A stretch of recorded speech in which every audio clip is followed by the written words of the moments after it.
Welcome to This Jungian Life. Three good friends and Jungian analysts, Lisa Marciano, Deborah Stewart, and Joseph Lee, invite you to join them for an intimate and honest conversation that brings a psychological perspective to important issues of the day. I'm Lisa Marciano, and I'm a Jungian analyst in Philadelphia. I'm Joseph Lee, and I'm a Jungian analyst in Virginia Beach, Virginia. I'm Deborah Stewart, a Jungian analyst on Cape Cod.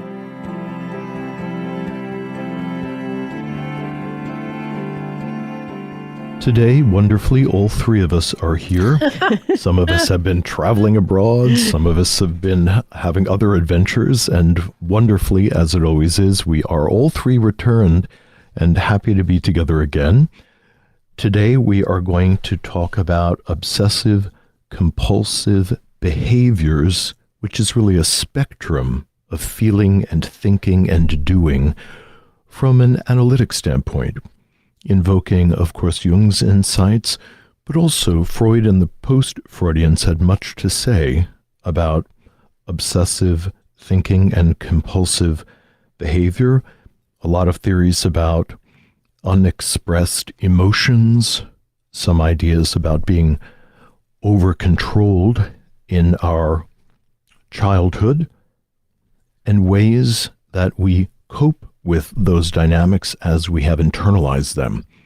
So today we're going to talk about OCD. I think the framework or the lens for this is just really very, very broad, wide, especially in today's society, where we have a society in the Western world and certainly in this country that emphasizes thinking and doing as normative kinds of values. We don't emphasize lying out in the tall grass looking at the clouds. We don't emphasize feeling, intuiting, listening, playing. We want to attain successes, and we take pride in that as kind of normative values in our society. And so if we really broaden it out, that really does have some relationship to obsessive compulsive stuff. We're often human doings. And I think that a little bit of OCD often means that we're incredibly conscientious, and it can go along with being quite successful. So I'm not necessarily talking about having the full-blown diagnosis, but tendencies in that direction in the modern world, I think as you're making the point, Deb, can be adaptive. Now, they might cause pain, but they also can bring with them this ability to navigate the world, very successfully to an extent. I'm really glad we're talking about this because it's something that I see in my practice. It's something that is very difficult to treat. And there's a way that, again, there are people that come in that have the full diagnosis, and we should probably talk about that in a minute. But there also are just traits of this or flavors of it, I think, as you were saying, Deb, kind of in our culture. But I feel that at the bottom of every obsession, there is a disavowed archetype. And that obsession and compulsions can often indicate a kind of wound in our relationship with the divine. When I've seen this in my practice, I've really understood it in part as a kind of spiritual problem. Not a religious problem, which is an interesting thing because there is a kind of OCD that's tied up with dogmatic religions. It's called scrupulosity, and it's where you feel that you have to follow religious rules, to the letter, otherwise, risk eternal damnation or something. I'm really speaking about that more core experience of having a trusting relationship with the transcendent or the divine or the unconscious, if you prefer to use that language. And that when that is lacking, as it is for many of us, obsessions and compulsions become attempts to appease this unseen or unacknowledged God. And what do we call the things that we do in response to our obsessive anxieties? We call them rituals. And I feel that it's possibly a loss of ritual and symbolic thinking, kind of cultivation of spirituality that can lead to OCD as a kind of pale substitute for a more spiritualized attitude toward the eternal. It sounds to me like what we're talking about here is an intense need to exert control over all the uncertainties of life, all the ambiguities, ambivalence, all of that kind of thing through the ritualized things that we've all heard about, like hand washing or checking locks or checking the stove, as if this can somehow magically ensure a kind of safety. And the problem, of course, is that you can't get enough of what you really don't need. It doesn't work. And then it takes over. So the very thing that people try to do to assuage anxiety winds up creating more anxiety. Right, because it reinforces, and this is very much the kind of cognitive behavioral view of OCD, is that engaging in the rituals convinces you that you need the rituals. Inasmuch as the rituals are defenses that redirect the ego away from the unacceptable feelings, impulses, or condemnatory thoughts that are plaguing the individual. I do want to go back to your thought around OCD having a spiritual component. In one way, if we think about it in an early psychodynamic frame, that OCD is thought to rise up from excessively moralistic or controlling parents who are over-involved, particularly in that early part of life up to about 3 years old. And I can imagine that because the primary relationship to the parental authority is so problematic, that would then become the template for how we experience the divine, particularly if we're raised in a home, where God is presented as a parental kind of anthropomorphic figure. And so then both the divine, the transcendent, and the parents share this frightening, over-controlled, excessive interest in every aspect of the child's life. And then the child has to develop kind of coping mechanisms around that.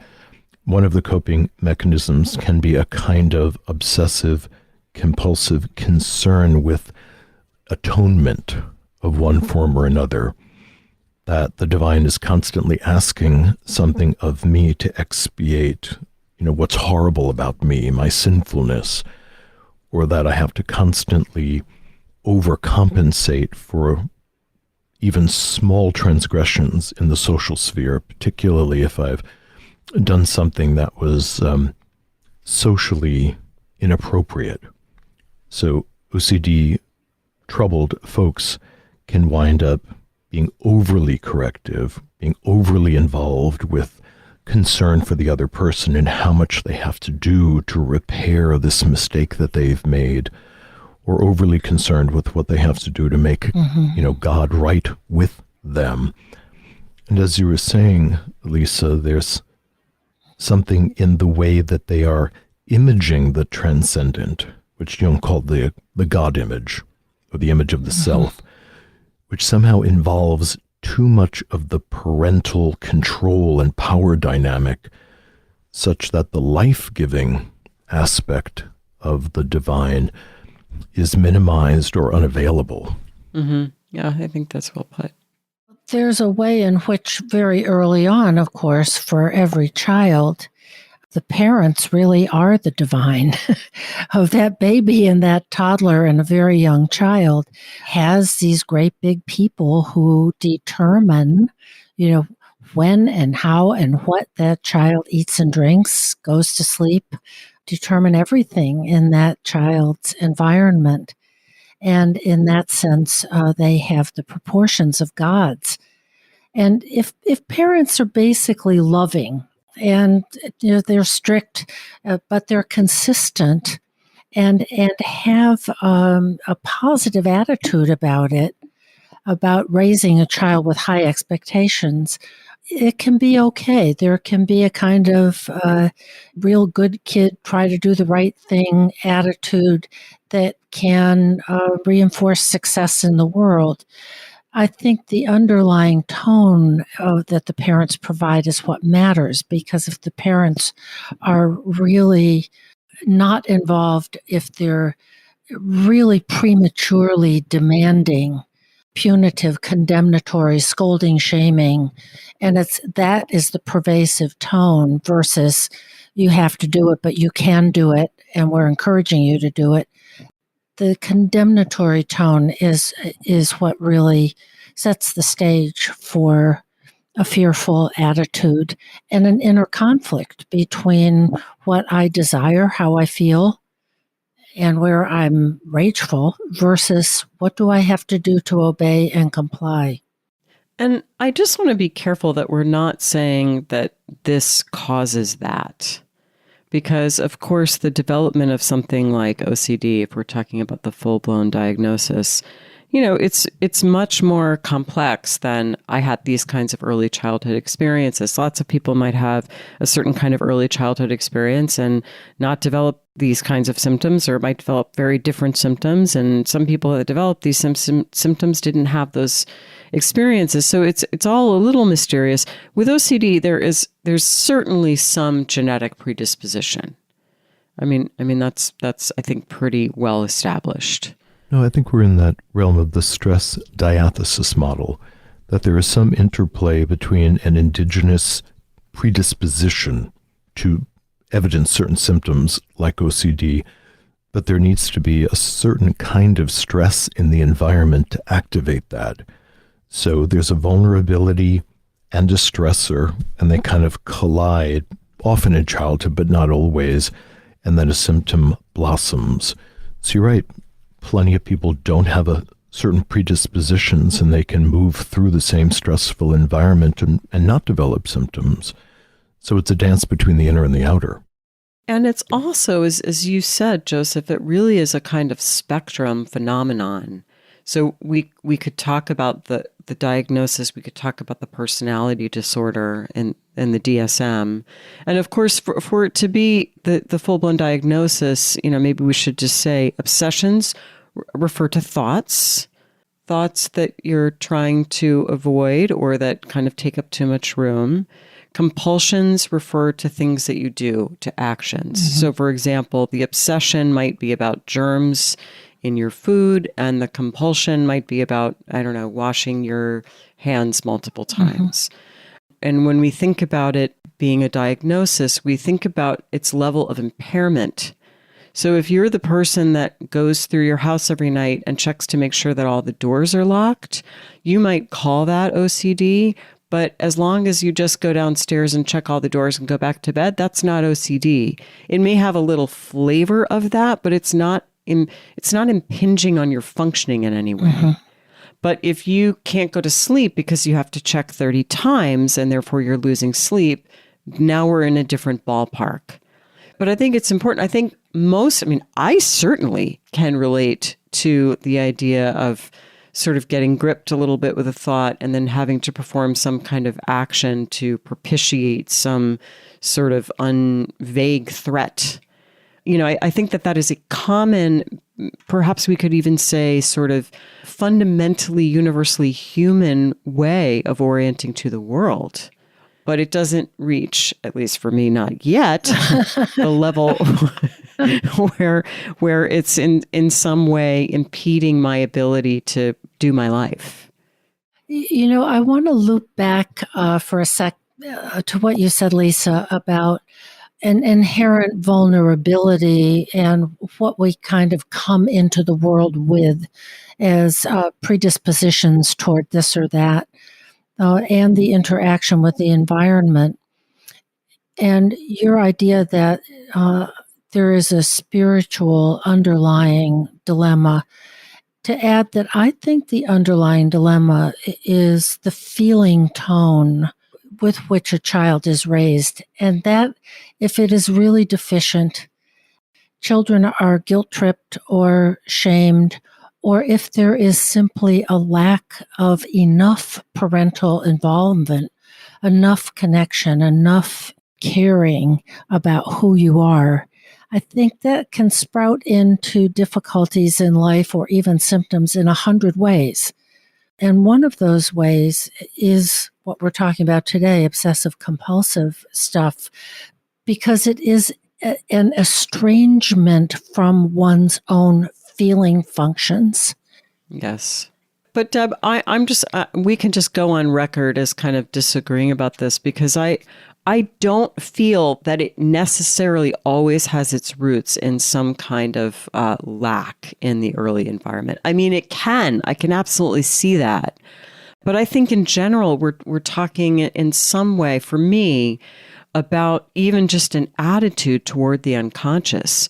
In some way, obsessive compulsive disorder is a symptom of an overly constricted consciousness and an overly constricted relationship with the unconscious, which could be mediated by, not enoughness in early childhood, but it could also just be the result of attitudes that we've taken on from the culture, or just a kind of a defensive style, a way of sort of protecting ourselves from our own feelings. And I think you're absolutely right. It is cut off from feeling. That's what we're essentially talking about here. Well, I think when someone comes into the consulting room with this kind of real personality structure, there are typically roots in that person's history.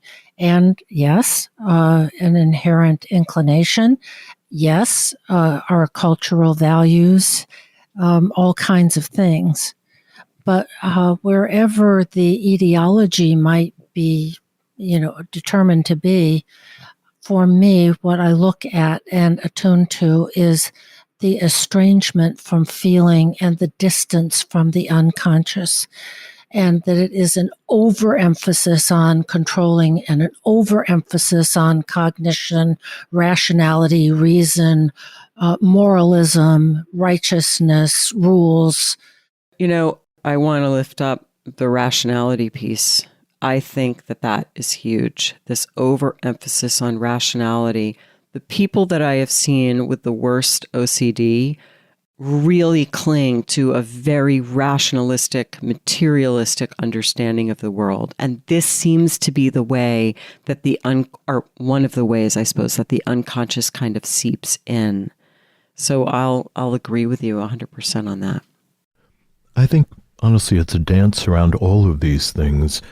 And it's also important to say that we're just talking about this phenomenon in a broad sense, which sometimes can become so florid and so problematic that people go into treatment for it because it's become so costly, but that almost all of us, if we are honest and self-observant, can find these moments or features of these things because none of us are raised in perfect environments, and all of us are sorting ourselves out within ourselves and within the social environment. But you're right, it becomes a diagnosis when it is substantially interfering with one's ability to function. Mm-hmm. The etiology of all of it is complicated. Just as we've said in other episodes, what's gratifying about the Freudian and post-Freudian perspective is that it gives us a sense of causality, which is part of this idea of the mechanistic view of the psyche. Something has happened, and that therefore the result is these symptoms. And it creates a sense of peace and even satisfaction, that we've tied them together, and now we have a reason and we have a frame which we can tolerate. And of course, that kind of regressive or going back in time analysis has its place, and it can be valid. Jung was also interested in that teleological approach, which I think, Lisa, you're leaning into, which is, where is this pushing us? Where do we have to go in front of us in order to explore and grow in some fashion. Jung's idea is that our symptoms are the psyche's best way at the moment of resolving some kind of psychological difficulty that we really are trying to move through. So even the compulsive hand washing, if we use that as an example, is the best coping mechanism that's available. Right. Now, sometimes as Jungians, we're also interested in the symbolic meaning of some of these gestures. When I think of the washing of the hands, it reminds me of part of that religious feeling of expiating a sin. And I think of Lady Macbeth, after she's coordinated with her husband to kill the king. She's sleepwalking and she's constantly compulsively rubbing on her hand, saying, out, out, damn spot. That there's this moral stain that she feels she has, and perhaps even rightly so. Well, and she she's did commit murder. Yeah, well, that's the bit of a problem, you know, in the greater aspect of things. There's the rub. And brilliantly, Shakespeare is, you know, demonstrating this understanding of symbolic action, this compulsive rubbing of the hands to expiate something so that the psyche can be restored. And Lisa, from your perspective, the psyche can be restored in its relationship to the transpersonal as a moral frame, as a source of goodness. So, Joseph, you said that the hand washing might be the psyche's best attempt to heal the problem. And in slightly different language, I could say the hand washing might be psyche's attempt to find a new relationship with the transpersonal. And I just have a quick quote from Jung. He says, "But the more the unconscious is split off, the more formidable the shape in which it appears to the conscious mind. If not in divine form, then in the more unfavorable form of obsessions and outbursts of affect. Gods are personifications of unconscious contents, for they reveal themselves to us through the unconscious activity of the psyche." The first thing is that and this is, I think, Deb, the point that you've been making, when we're split off from the unconscious, when we're split off from our feelings, the unconscious will find some way of communicating with us. It's really what we talk a lot about in relation to dreams, that dreams are compensatory. We may, for example, say, how much we like working for XYZ Corp and our department and our boss. And we might have a dream that, images the workplace as, being kind of a hellish place, because that has not been acknowledged consciously. So we might apply the same kind of process to the old trope about hand washing, of what's dirty. It's compensation for something that the person is unconscious of, that is dirty, that is sinful, that is wrong, trying to expiate. So we'd be curious about, where's the dirt here? And for some folks, simply having an emotion that feels childish, or a feeling that has been shamed and therefore has become shameful to them, becomes the thing that has to be expiated. Either we see this all the time. How many times have we been in a session and somebody begins to cry and they immediately go, "I'm so sorry. I'm so sorry," as if the crying is kind of a sin of some kind, which is really heartbreaking. And then, of course, our immediate response is, "Please, of course, cry," trying to reassure them. But it's a signal of something deeper. And by the way, I think almost ubiquitous. We hear this all the time, that people somehow get this feeling that crying is shameful.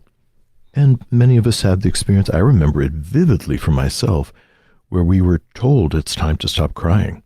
And I remember being 3. I was walking up the cement walkway into the garden apartments in Glen Oaks in New York, and I'd really fallen hard, and I was crying. And I remember my dad coming up to me, and not in a particularly angry way, but just kind of brushing me off and saying, it's time for all this to stop. And I remember it vividly. I mean, really vividly. It had such an impact on me. Yeah. Now, it's not to say I never cried again, but it definitely installed this question inside of me, like, am I doing something wrong when I want to cry? And I wouldn't say that I'm particularly OCD, but it definitely introduced a prohibition against at least that emotion. Now, if that were done globally, so that almost any emotion, I had some kind of an introject scolding me or memories of being told, not that could really build up a lot of tension inside of us. And then where is that going to go? In a way, it's you're pointing, I think, to something that our culture and many of us have experienced, of a premature demand for compliance, for conformity, for proper behavior, for autonomy, and don't have those kinds of feelings. Don't be weak. Don't be needy. Use your head. Elevate things to thinking. And many people come in and it's as if their heads disconnected from bodies and disconnected from feelings. And that's often very much the case in the work we do in general, of course. But I think there's a great deal of suppression of feeling, in particular with OCD. It's as if we are heads, we are minds, we are proper behaviors, we are what we do instead of what we feel. And that's where our life is. That's where our enlivenment is. Karen Marotta, the wonderful psychoanalyst, I have a quote from her. It's just so simple, so plain, so clear. She says, all obsessions represent an avoidance of something more painful. Mm-hmm. And that is so important, I think. I have a little case example that I'm happy to share that I think captures that to a certain extent. This was many years ago. Before I started Jungian training, I was a newly minted clinician, and I'd just gotten out of graduate school, and where I had been taught, some basic OCD techniques for working with obsessive compulsive disorder. So a young woman who was pregnant came to see me, and she was experiencing kind of classic symptoms of OCD, having to reorder the hand towels to make them hang just perfectly, or kind of obsessively reorganizing the kitchen shelves and that kind of thing. And it was getting in the way of her life. So she was pregnant, and she was just terrified that something awful was going to happen in the pregnancy. Turns out that she had previously been pregnant, and the baby had a terrible anomaly, and they had decided to terminate because the baby had an anomaly that was inconsistent with life. So that baby would certainly had died shortly after delivery, and there would have been suffering. So they made the decision to terminate. So she had this sort of, in some sense, irrational fear that something terrible was going to happen in her current pregnancy. And of course, I'm just out of social work school. I've got, a few CBT, that was a Freudian slip, CBT tricks in my bag. And I say to her, well, I'm supposed to challenge the false belief, right? So I say, well, it's very unlikely that thus and such will happen. And she just looked at me, she said, it was really unlikely that anomaly would happen either. And I just got it, that at an emotional level, it didn't matter that the chance of X, Y, and Z happening was 0.05%. Yeah. It didn't matter because she knew something. She had this knowledge that terrible things can happen out of the blue for no reason. And that once you know that, you can't unknow it. And it was not a rational problem that she had. And as we spoke more, it turned out that she and her husband had named this child that was that in the first pregnancy that was terminated. They had had a small ceremony for this child, but it wasn't publicly known that the morning wasn't known. None of her friends knew that baby's name. They didn't realize that she was struggling with this terrible sadness. She was nearing the end of the second pregnancy. She was supposed to be happy. She was planning a shower. So the unacknowledged or unfelt feeling was this grief for this first baby. And we kind of agreed together that she needed a ritual to allow her to publicly mourn this first child. Mm-hmm. And so she created her own ritual that involved her friends. She let all of her friends, kind of in on the fact that this, they knew she terminated the pregnancy, but they didn't know the baby's name. They didn't know she was grieving this baby, And she let all of her friends in on it. And they, of course, were all very supportive. With that, the OCD symptoms resolved. Really, what this points to is an underlying history of trauma. And it may be something very specific, like the awful sadness of this woman's first pregnancy. And it may be something that is more subtle and pervasive, such as a history of emotional neglect or just unmet emotionality, unmet needs for mirroring, comfort, understanding. And I think that's important to acknowledge and explore. Is somewhere there's feeling that had to be suppressed. There's a fairy tale about that, the well-known fairy tale of the red shoes, where this poor little girl doesn't have any shoes, and some lady from the village makes her some shoes from scraps of red cloth. This is all this little girl has for goodness in the world, these little cloth red shoes. And eventually she is adopted by an old lady who wants to rear her, and of course takes these cloth red shoes and tosses them out because they're just rags. And the story goes on where she eventually buys some red shoes because her old lady adoptive mother doesn't have very good eyesight and can't really tell. And she wants to wear them to church. And so it goes. And eventually, because she cannot let go of these red shoes, they are dancing with her through the streets. They take over the things she cannot take off.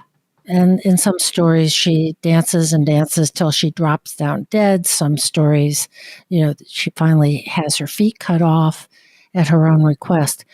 But that what was unacknowledged in that story was this child who was so poor, and how that child felt, and that child's need for something wonderful. And all she had were red shoes. Well, it really speaks to how these unmet developmental needs can land on an object like the red shoes, and then the compulsive dancing oneself to death becomes the repetitive action that tries over and over again to squash, push away, resist the more terrible feeling of, for instance, being orphaned, being adopted, having no resources, being frightened of the world. And then the more that we try to replace feeling with dancing, so to speak, the more overwhelming and compelling the dancing becomes, even when we know it's injuring us. And we replace feeling with achievement. We replace feeling with hand washing. We replace feeling with all kinds of things. And that's why the etiology is important, is what happened. It's not necessarily oh, this parent did that, or the other parent didn't do something else, as tracing where things inside went awry, where you missed a connection with yourself and what you really wanted, felt, were sad about, angry about. That's really what we're looking for, rather than hanging it on some external world, parental figure, or some other institution or event. I think that it is about kind of where it went awry, where we missed ourselves. There is something in our culture where we are avoidant of feeling. It is a culture-wide phenomenon. And we have different ways of avoiding feelings. Some of us just scroll our phone, others of us drink, a couple glasses of wine at night, others of us sort of workaholism. There is a strong current in the culture, and I believe it's gotten stronger, of avoiding unpleasant feelings. And so some of this comes down to almost a kind of defensive style. And I do believe that obsessions and compulsions absolutely function as defenses against negative feeling. I've got a Marie-Louise von Franz quote here that I think is just kind of getting at everything we've been talking about. She says, "Every content of the unconscious with which one is not properly related tends to obsess one, for it gets at us from behind. If you can talk to it, you get into relationship with it. You can either be possessed by a content constellated in the unconscious, or you can have a relationship to it. The more one represses it, the more one is affected by it." That brings up for me another symptom that is related to OCD, I think. I think it's in the same ballpark, which is binge eating. I think it functions just the same way. I think it can serve to help us avoid painful feelings. It becomes kind of obsessive. We think about food all the time, and then we compulsively eat. So one of the ways in which I think about this, or it's helpful for me to think about this, is through another fairy tale, another Hans Christian Andersen tale, which is The Little Match Girl. Because if you recall in the tale, she's very poor. It's Christmas Eve. She has to go sell matches. It's cold. Her father's going to punish her if she doesn't sell all the matches. So she's out. She's shivering. She's looking to other people's houses while they celebrate the holiday. And one by one, she strikes the matches and they burn. And for those few seconds, she can enjoy the heat and the warmth and the light. And she starts having basically hallucinations each time she strikes the match, and eventually she spends them all, and she's found frozen to death in the morning. So it's a very sad story. But I've worked with some people with binge eating disorder, trying to sort of help understand what is that like. And one of the things that I've learned is that in the moments that one is binging, it blots out all other concerns. You're not thinking about anything else. There's no worries. It's this one kind of very single-minded thing that feels really wonderful for those few minutes. And of course, then you feel worse. But so it's very much like that image of striking that match. There's an image there that comes up of a kind of encapsulation, a kind of withdrawing into one's own private world, of whether it's binge eating or the little match girl striking matches, of seeking a kind of solace in a world of one's own creation. Yes. The withdrawing. And I know how to soothe myself. And I can check out for a little while and escape, rather than wanting to reach out to someone, looking for companionship, looking for someone to hold your hand. It's a retreat inward that has a great deal of sadness in it, as if no one can really understand, no one will really be there, no one can really help me. And so engaging in these counterproductive kinds of activities, which are very much related to addictions. Well, if we were to look at the little match girl also as someone who might feel that their aggression is dangerous. So it would take a certain amount of aggression for her to knock on the door or knock on the window and beg for help or rage for assistance in some way. And because being assertive or aggressive is so dangerous, then there's a retreat into a kind of isolation and a kind of magical process that, that lighting the matches is going to resolve the issue. And I think that there is a fair amount of a kind of magical thinking that happens with OCD structures, because much of the, particularly when it's highly ritualized, we're not talking about just a subtle manifestation. There is a kind of magic, a kind of primal magic that one is holding in the unconscious that's being ritualized spontaneously.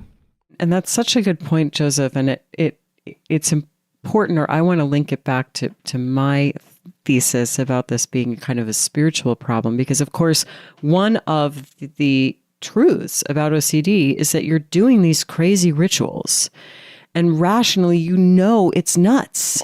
You rationally know that the world is not going to end if you stop circling around your kitchen or whatever it is. Or checking doors. Mm-hmm. Yeah. But it doesn't matter because it's not a rational problem. It is, in some sense, a cry from the soul to be related to outside of the rational framing of things. It is a sort of intrusion of the irrational. It's a demand of the psyche to relate to the irrational or the non-rational. So it's really what a kind of unmediated archetypal affect that is persecutory and has to be propitiated in these highly ritualized ways. And I also want to loop back to what you were saying, Joseph, about aggression being really forbidden, and that rage is what is often underneath that was not allowed. And so it can get channeled into a kind of righteousness or over-rationalization or a rigid kind of morality, because that's okay. There's a structure for that. Whereas underneath, again, it's this unmediated, disallowed affect. So maybe both of those are underlying dynamics of an inability to relate to a positive and benevolent archetypal God image, if you will, and the forbidden affect of aggression, rage, and the forced compliance, and underneath which something else is seething. And to that end, there's another way that people who struggle with these dynamics can try to cope is by transforming their aggression and anger into a kind of compulsive niceness. Now, I've definitely seen this living down in the South, that it is even religiously prohibited for someone to be aggressive or to complain even, or let alone to be angry, so that the more angry one gets, the more casseroles they distribute. The more angry they get, the sweeter they try to become in general, but the sweetness has a certain kind of menace to it. You better, come along. So that, it becomes kind of a religion, Niceosity or Niceanity becomes its own form of dangerous religion, because in the name of being nice, people can sometimes create an awful lot of discord around them and also perpetuate the problem by telling their children that being nice is the only mode of expression that's permissible. I once had a friend who's deceased now, but she was raised in the deep, deep South. And we had long conversations over the many years, and many times she referenced how every day when she left for school, her mother would kind of get her all dressed up in the way that they would in that generation, and look her square in the face and say, "You be nice." Every single day of her childhood. And so it kind of became this ghost. And long after she had married and set up a life, her mother had passed away, she was constantly at war with this edict of having to present as nice. There's a real split between good and bad, nice and nasty, cooperation, compliance versus rebellion or defiance, neat, messy. So there's such an inability to hold ambiguity and having opposing feelings that on the one hand, I want this person to like me, but on the other hand, she really ticks me off sometimes. It has to be polarized. So we're talking about these various behaviors that people can use to cope with this internal structure, this obsessive compulsive structure. And we've leaned into the idea of moralizing as a way of taking a feeling out of ourselves and casting it into another person, and then going after that person in one way or another, and doing that repetitively with a compulsive quality to it, something that almost can't be stopped. It's like a ritual that we could wash our hands, or we can also, and get it out of me, or blame, scapegoat someone else, thereby getting it out of the person as if it resides in the bad people or person out there. So we evacuate the badness through lock checking, binge eating, other kinds of things. And that's closely related to displacement, where we can displace something. You know, the classic example is the man that comes home in the old days when it was males who went to work and women stayed home, comes home after a bad day at the office and kicks the cat and vents his rage on this innocent creature because he's too distant from the resentment that he feels towards his boss, let's say. There's shaming, and there's something called reaction formation, which is where we deny our own urge toward, let's say, messiness by being excessively neat. As if we just love scrubbing those kitchen shelves and making sure all the cans in the pantry have their labels facing forward. Or like Joseph was saying, you just make more pies. Right, you make more casseroles. Right? Yeah. Exactly. But there are all ways of separating us from our affect, from what we think is impermissible or morally wrong kinds of affects, and that behaving well, or what you were calling that niceness in the South, is the ultimate value. In the midst of all that, I was thinking about how certain religious organizations or subgroups within religious organizations will attract people that have OCD character structures, because so much of the sermon, so much of the impetus of a given church can be on displacing the negative qualities on other people in disaffected groups. So, you know, in a given small town, you have numerous church organizations, for instance. Some of them will focus on love and charity and the Gospels, but some of them, and we think about this as the kind of fire and brimstone preaching, spends most of its time raging about the sins of other people and then trying to mobilize the congregation to go after, in an obsessive way, the sins of other people.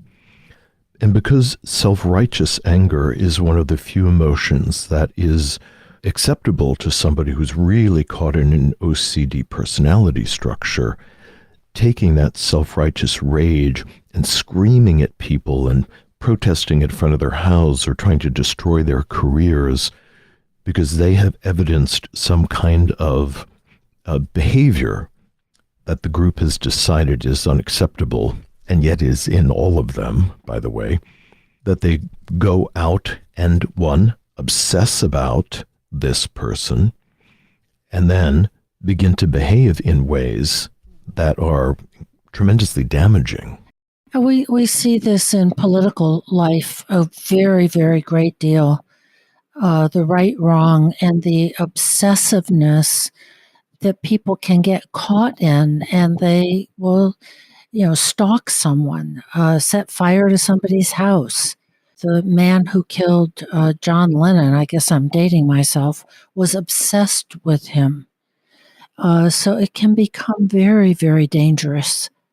Yeah, and I wanted to say it's not only happening in, evangelical churches and in political life. I mean, all you have to do is open Twitter, and this is what people do is kind of rail against other people's perceived failings, and it all boils down to a kind of psychic rigidity and a perfectionism that somehow this idea of the perfect person that they should be, and by extension, the perfect person that all others should be.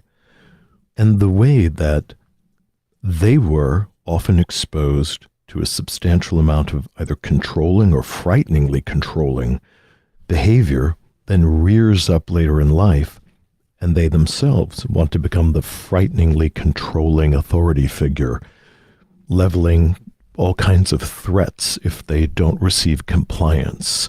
So if you don't take down that Twitter post, I and my hordes are going to show up and destroy your career or show up at your place of business and create all kinds of tumult. But again, it's all push outside and into another. And the therapy, which sounds simple but is difficult to do, is to pull that back in to the individual and create enough safety in the environment that they can find the nodal points of the things that they want to attack in other people inside themselves and develop some kind of friendly attitude towards those impulses and images. And your use of the word, the stressors and stressful times will kick up all kinds of things in all of us. James Hollis, who is a Jungian and an author of many, many a book, talks about the 3 A's of anxiety, ambiguity, and ambivalence. And it's very hard in stressful times to hold those. And instead, we can go to right, wrong, good, bad. I'm okay, you, whoever the you happens to be, you deserve my attack, versus bringing it in and being able to cope with, as ever, to cope with ourselves. And maybe that's a good time to switch to a dream. Did you know your dreams reveal the wisdom of your guiding self? Dreams connect us to the secret world within and remind us that we're never alone. We're always accompanied by our inner companion who offers healing, balance, insight, and guidance as we make key decisions. At 28, Charles felt lost and isolated. He had a dream that touched him deeply. As he worked with the dream in dream school, he understood that it was showing him how he was profoundly connected to life. This powerful insight led him to make real progress with his goals. During Dream School's 12-month transformational program, you'll learn to harness the power of your unconscious wisdom, decode the language of metaphor and symbol, discover mythological motifs that shape your life, reveal unknown facets of your personality, unlock the door to inner wisdom, To enroll, just go to interpretmydream.net and sign up today to gain immediate access to the first 3 Dream School modules. Your best life awaits you at Dream School, and we can't wait to see you there.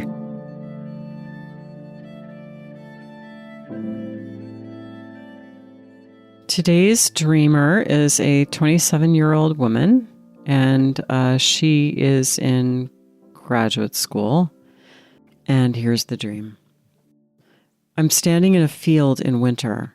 The earth is cold and hard. I have a simple woven cloth wrapped around my head, and I'm carrying a basket in the crook of my arm. I'm in the field to harvest potatoes. I work slowly and methodically, moving up and down the rows, but at some point I realize that the crops that I'm harvesting are upside down. The potatoes sit neatly atop the earth, and it is only when I pull them up that I can see all of the green parts of the plant. This realization doesn't faze me, however, and I continue to harvest. As I work, I am aware of a sense of great peace. I bend to pick up yet another potato and realize that there is no resistance, for the potato has no stem, no leaves, nor roots. It is a solitary object. I stand and hold the potato in the palm of my hand. It is fairly small and somewhat paler than the rest. All of a sudden, the potato sprouts small white wings which begin to flutter. The potato hovers above my head for a few moments and then flies away. I watch it against the sky and am suddenly aware that the sky has become a brilliant blue, whereas in the beginning of the dream it was a heavy pearly gray that threatened snow. I awake with a feeling of enormous well-being. And here's the context. I am in a huge point of transition, and I've had a lot of heartbreak in my life recently. My long-term relationship is in turmoil, and we live together. My beloved pet cat died at only 1.5 years old, a week before the dream. And she said the main feelings in the dream were the feeling of being on a quest, but also peace. After I wake, great well-being. She notes that the cloth around my head and the basket I was carrying were part of a costume I wore for an Anglo-Saxon day at school when I was 8 or 9 years old. The first thing I want to say about this dream is I'm so struck by the level of sensory detail. And as I look at the dream, I notice that she mentions she's a postgraduate student in occupational therapy. So one might imagine that she has a real interest in that sensate component and how people move and navigate with the environment and interact with objects. And I think you caught that right on, Lisa, with that sensate primacy in the dream. I'm thinking about just the situation, the psychic situation that she's in, that is imaged right at the beginning of the dream of standing in a field in winter. The earth is cold and hard. It's ungenerative. It's cold. It's hard. And she says that she's in a point of transition. There's been heartbreak. And not only her relationship, but it is incredibly painful to have a beloved pet die. And it can feel like the ungenerative, cold, wintry, hard field. However, she's there to harvest potatoes, and she's working slowly and methodically. I think this is really a lovely image of out there in the field with her basket, working slowly and methodically, of kind of the image of doing the next right thing, that I can go out in the field, I will do this thing, and then she has a reward. The potatoes are right there. You know, I've actually harvested potatoes. Oh, okay. And the way I harvested them was a little bit different than in the stream, but because my grandparents had a farm, and so when it was time to harvest the potatoes, they would draw the tractor through, sort of turning up the potatoes.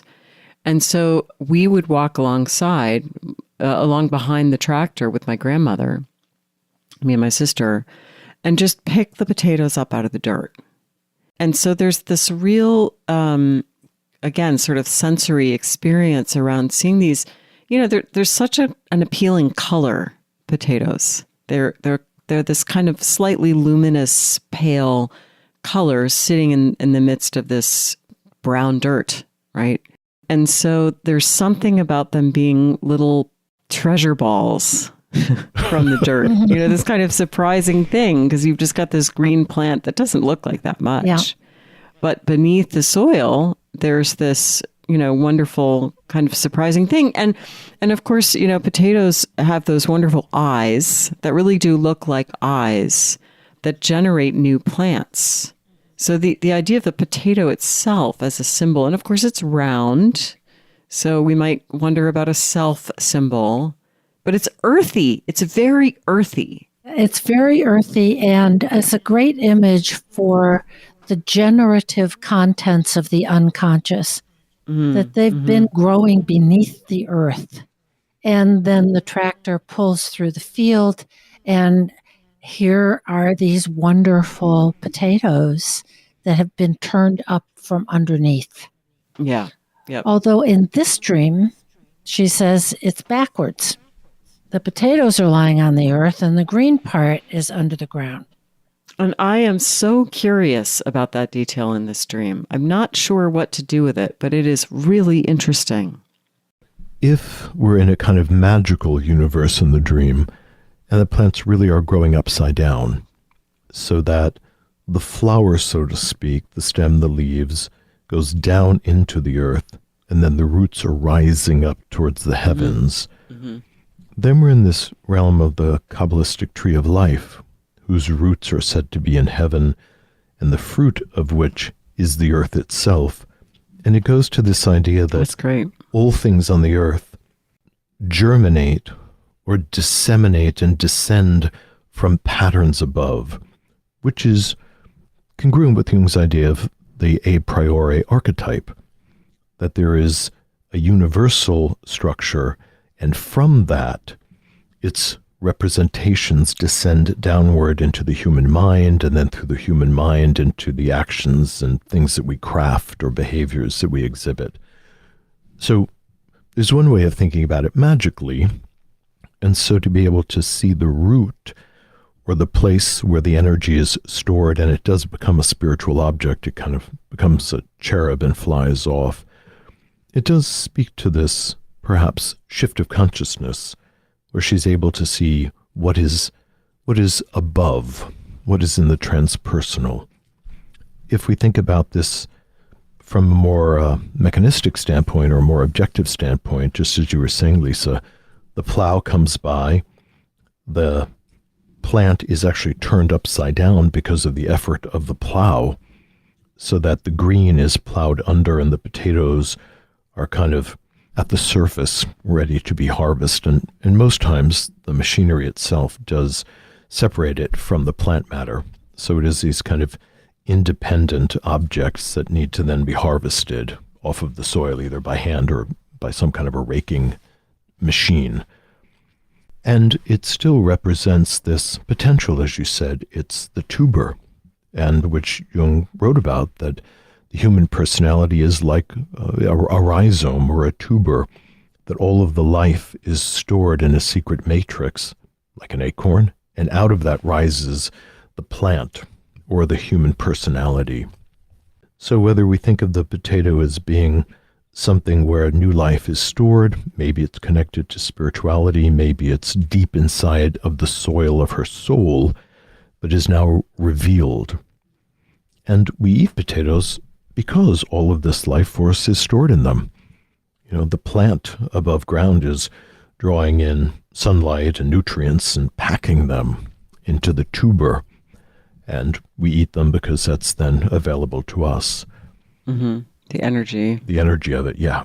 I mean, I love that, Joseph, and I love the Kabbalism. And I also wonder, just to play with it in a different way, has there been something upside down about something that's been going on and of course it can be both and. It doesn't have to be, well, it's this and not this. But I do, it's such an interesting image to think the leaves being underground, because of course, if we're not in the magical world, that just absolutely won't work.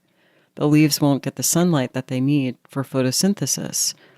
So I do wonder if the dream is also kind of just positing very gently this question: has something not been getting the nourishment it needs because something's been kind of backwards? Yeah, it's useful to consider that side of the upside down image, as well as the Kabbalistic possibility of the roots that are in heaven, of what might be upside down as well. And certainly I would imagine, the death of her cat, who died after being only 1.5 years old, is kind of upside down for what we expect, that an animal will have a longer life than that. And the heartbreak around her relationship, which is in turmoil, that can turn our lives upside down. And she's also 27, which, as we love to point out on the podcast, is this Saturn return time, yes, in which a lot of people find that there is a massive reorientation of values as they head into the age 30 transition. I'd also like to just, because we were talking about OCD, and I am not suggesting to the dreamer that she has OCD, but I'm just harvesting an image because it's useful to our previous Harvesting, conversation. no pun intended. Yeah. Sometimes in a dream, there'll be just a standalone sentence, which just strikes me. And sometimes what I'll do in analysis is I'll invite the analysand to simply repeat the sentence over and over again, noticing the effect it has on the body or what affect it brings up. So the sentence that captures my attention is, as I work, I am aware of a sense of great peace.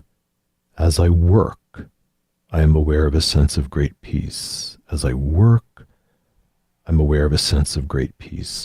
And if I take that out of the context of the dream, we're in that realm of work and behaviors that sometimes can give us a sense of great peace, in as much as we will pour ourselves into our work after a great loss or after some other kind of difficulty, as a way of distancing from feeling. So here's another, I feel like I'm stretching it, but I'll go for it. She understands that work can be a way to achieve a sense of peace.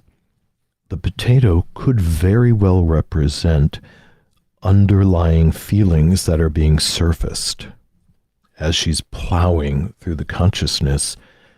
And then the feeling that is difficult flies away. It flies up into this transcendent place, which could represent intellectualizing it, spiritualizing it, but it goes away and she's left with a sense of enormous well-being. So we have work, we have feelings that fly away, and I feel better. So it's another fairy tale, frankly, that we might imagine as an example of a metaphoric representation of that relationship between action and distancing from feeling. Yeah, that's an interesting lens to put on it.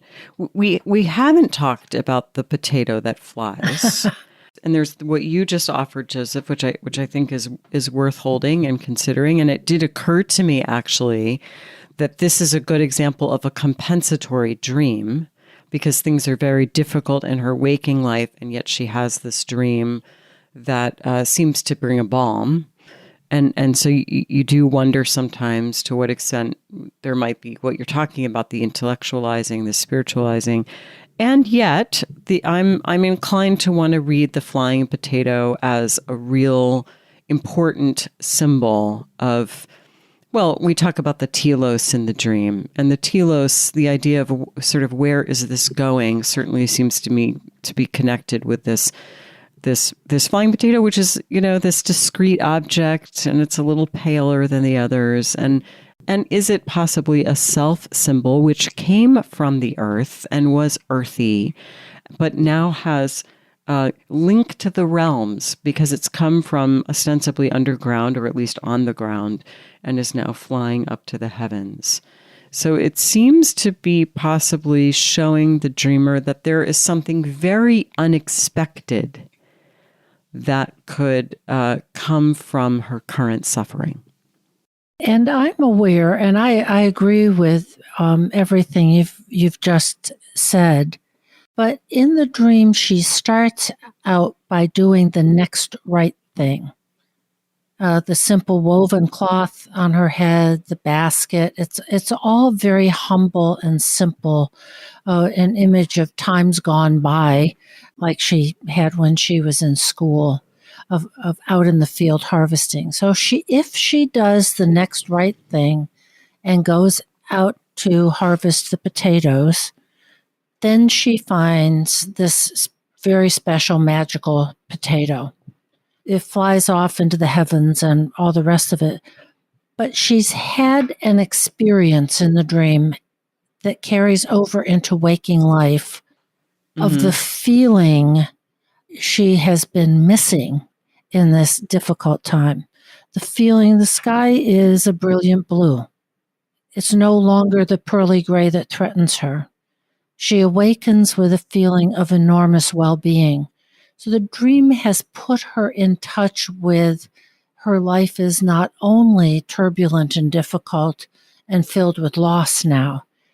There is also this sense of well-being and peace connected with her going to work, doing what she can do.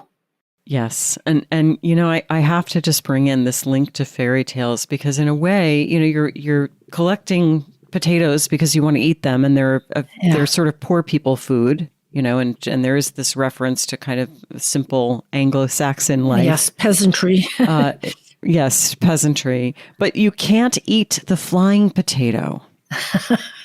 The flying potato flies away, and it is therefore spiritual food. Which may be what she was needing. And it's very much like in fairy tales where the fisherman goes out to fish and he's, you know, there's a sense of lack and he's not catching many fish. And then finally he catches a fish and the fish says, wait a minute, don't eat me. I got something better for you. So it's the prey that talks to you and begs for its life. And of course, the right thing to do in the fairy tale is do not kill the talking snake. Do not kill the talking fish. It's going to enrich you in some way if you can come into right relationship with it and not see it as simple, everyday, ordinary, material food.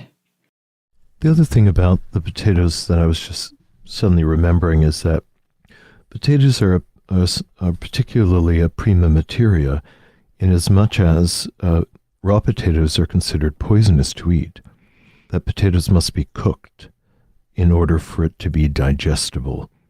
So it's also this harvesting of something that still requires an alchemical process for it to be useful to her.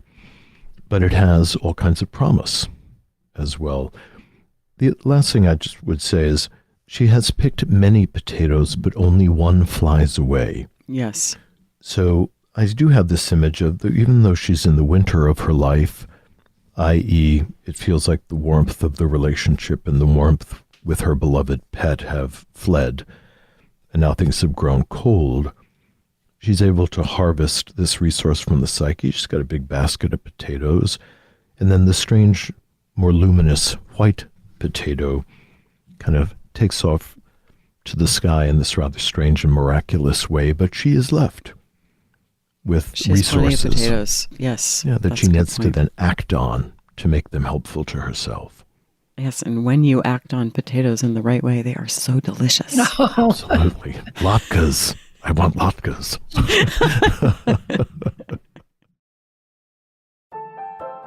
You've been listening to This Jungian Life. From our website, thisjungianlife.com, you can follow us on Twitter, like us on Facebook, help us produce future episodes by funding us through Patreon, and submit your dreams for possible interpretation on another episode. We'd like to thank our listener who shared a dream for today's show and hope you'll let us know what topics you'd enjoy hearing more about. Until next time, keep living this Jungian life.